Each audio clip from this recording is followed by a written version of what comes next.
السلام علیکم، میں ہوں حکیم رضوان طاہر۔ آج ہم بات کریں گے آلو بخارا کے بارے میں۔ ویڈیو میں آگے بڑھنے سے پہلے آپ ہمارے چینل کو سبسکرائب کر لیں، بیل آئیکن کو پریس کر لیں، ویڈیو کو لائک کریں اور شیئر کریں۔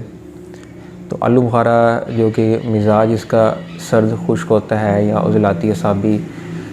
خشک مزاج، خشک تر بھی اس کو کہتے ہیں، تو اس میں چونکہ خشکی زیادہ پائی جاتی ہے تو یہ ہمیشہ ایسے مریضوں کے لیے ہی فائدہ مند ثابت ہوگا جن میں بلغم کے اثرات زیادہ ہیں۔ میں گاہے بگاہے ہر ویڈیو میں آپ کو یہی بتاتا رہتا ہوں کہ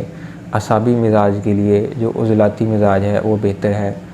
اور عضلاتی مزاج میں جو مریض کافی عرصہ سے ٹھہرے ہوئے ہیں ان کے لیے صفراوی مزاج بہترین ہے۔ تو اس کے لیے ہم نے غذاؤں کو ترتیب دیا ہوا ہے، اس غذا کے حساب سے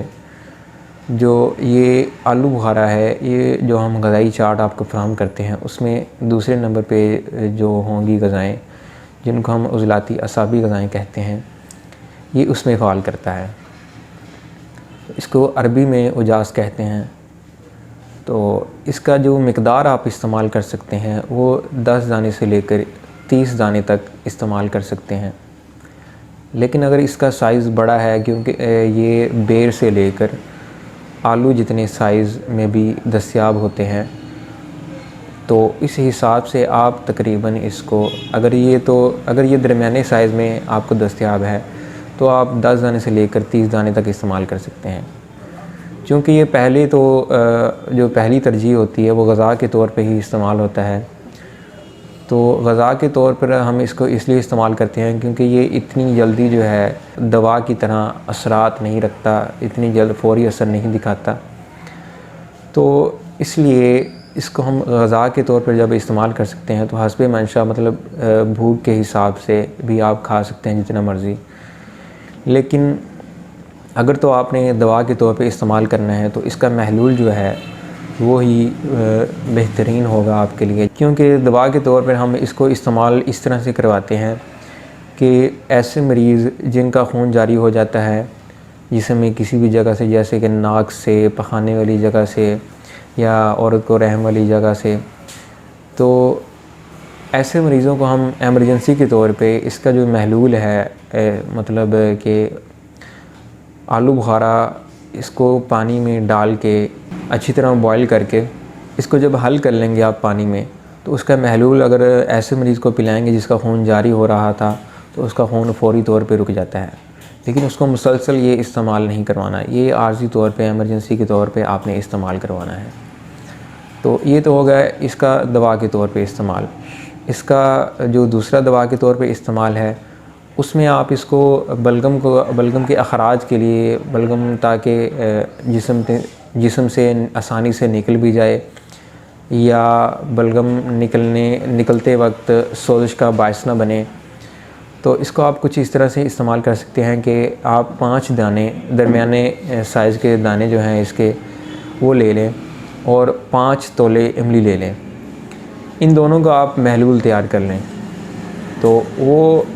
ایک وقت میں آپ پئیں روزانہ، تو یہ آپ کے جو بلغم کے اثرات ہیں ان کو کم کرتا جائے گا، بلغم کے جتنے بھی نقصانات ہیں ان کو ختم کرتا جائے گا، اور جو آپ کے عضلات ہیں، آپ کے مسلز ہیں، پٹھے ہیں، ان میں تحریک پیدا کرتا جائے گا، جو کہ آپ کے لیے بیش بہا طاقت کا باعث بنے گا۔ کچھ حکماء حضرات نے اس کا مزاج جو ہے وہ تر سرد لکھا ہوا ہے، کہ اس میں تری کے اثرات زیادہ ہوتے ہیں، اعصابی اثرات، اور خشکی کے اثرات یا سردی کے اثرات کم ہوتے ہیں، تو انہوں نے کچھ اس طرح سے بیان کیا ہے اس کا مزاج۔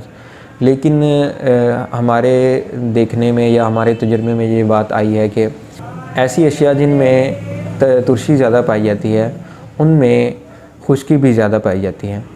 تو اسی طرح جو بھی آلو بخارا زیادہ ترش ہوگا اس میں خشکی کے اثرات زیادہ ہوں گے، عضلاتی اثرات زیادہ ہوں گے، اور جو میٹھا زیادہ ہوگا اس میں ظاہری سی بات ہے میٹھی چیزیں اعصابی ہوتی ہیں تو اس میں اعصابی اثرات زیادہ ہوتے ہیں۔ اسی طرح اگر دیکھا جائے تو کافی سارے حکماء حضرات نے اس کے بارے میں یہ بھی لکھا ہے کہ یہ کھانسی کے لیے فائدہ مند ثابت ہوتا ہے۔ کچھ حکماء حضرات جو ہیں وہ اس کی نفی کرتے ہیں، وہ کہتے ہیں کہ کھانسی کے لیے یہ الٹا نقصان کا باعث بنتا ہے۔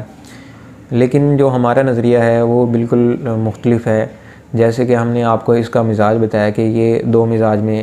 ممکن ہے کہ پایا جائے. جیسے کہ جو زیادہ ترش ہوگا اس میں خشکی کے اثرات زیادہ ہوں گے، عضلاتی اثرات زیادہ ہوں گے. جو میٹھا ہوگا اس میں اعصابی اثرات مطلب زیادہ ہوں گے، بلغمی اثرات مطلب جس کو کہتے ہیں وہ زیادہ ہوں گے. تو ایسی کھانسی جس میں بلغم زیادہ ہے، بلغم آتی ہے، تو بلغم کا کچھ نہ کچھ نام و نشان ہے، تو اس کے لیے تو جو ترش آلو بخارا ہوگا وہ بلکہ کھانسی ختم کرنے کا ہی باعث بنے گا، کھانسی بڑھانے کا باعث بالکل نہیں بنے گا. تو ایسے مریض جن کو خشک کھانسی وہ اس کا استعمال ہرگز نہ کریں، کیونکہ وہ کھانسی جسم میں خشکی بڑھنے کی وجہ سے ہی ظاہر ہوتی ہے. تو ہم نے جسم میں خشکی اگر بڑھ گئی ہے تو اس کو مزید بڑھا کے اس کا علاج تو نہیں کر سکتے. تو اس لیے جو بلغمی اثرات والی کھانسی ہوتی ہے اس کے لیے آپ اس کا استعمال کر سکتے ہیں. کسی بھی صورت اس کو غذا کے طور پہ استعمال کریں، دوا کے طور پہ استعمال کریں، محلول بنا کے، جیسے بھی آپ کرنا چاہتے ہیں اس کا استعمال کریں. یہ ہمیشہ آپ کو فائدہ مند ثابت ہوگا. چونکہ ہر ویڈیو میں ہم آپ کو جو بھی غذا بتاتے ہیں اس کے فوائد بتاتے ہیں، تو ساتھ میں اینڈ پہ ویڈیو کے ہم اس کے کچھ نہ کچھ نقصانات بھی بتاتے ہیں، جو عام طور پہ ہمارے تجربے میں بات آتی ہے کہ اس کے نقصانات کیا ہو سکتے ہیں. تو آلو بخارا جو ہے اس کے جو نقصانات ہیں وہ کچھ اس طرح سے ہیں کہ جو عضلاتی مریض ہے، جو خشکی والا مریض ہے، جس کو خشکی کی وجہ سے بلڈ پریشر اس کا ہائی رہتا ہے،